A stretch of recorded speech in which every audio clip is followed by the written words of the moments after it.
انسانی جسم کا معیار بس اتنا ہے، اگر اسے جانور کہا جائے تو ناراض اور شیر کہا جائے تو خوش ہو جاتا ہے، حالانکہ شیر بھی جانور ہے۔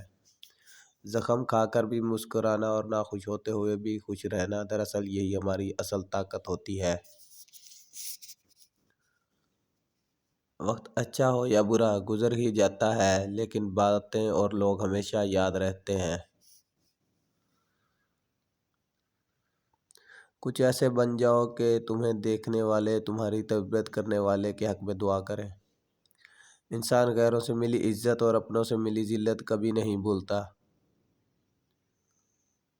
لوگ کیا کہیں گے، یہ ایک ایسی گھٹیا سوچ ہے جو اللہ کا ڈر نکال کر لوگوں کا صاف ذہن بھی غالب کر دیتی ہے۔ انسان کی تعلیم و تربیت جانوروں کو سدھارنے سے زیادہ مشکل ہے۔ مشکلیں آتی ہیں اور چلی جاتی ہیں، دیکھنا یہ ہوتا ہے کہ کون کس حد تک ساتھ دیتا ہے۔ ہر انسان سکون کی تلاش میں ہے، کسی دوسرے کا سکون برباد کر کے۔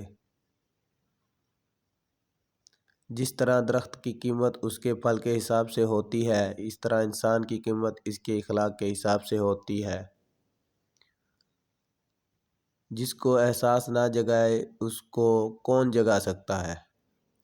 فقیر اسے کہتے ہیں جو ایک ہی در کا ہو جائے، در در مانگنے والے کو فقیر نہیں بھکاری کہتے ہیں۔ ہر بات میں اللہ کا ذکر کرو گے تو ہر کام میں اللہ کو ساتھ پاؤ گے۔ صرف 4 چیزیں آپ کو غریبی سے نکال سکتی ہیں: تعلیم، نیک اعمال، مقصد، خوش مزاجی۔ پلیز بھائی چینل کو سبسکرائب کر دیں اور ایک پیارا سا کمنٹ بھی کر دیں۔ کمنٹ میں اپنا نام لکھ دیں، انشاءاللہ میں آپ کے نام کے حساب سے آپ کو ایک شعر سینڈ کروں گا خود لکھ کر۔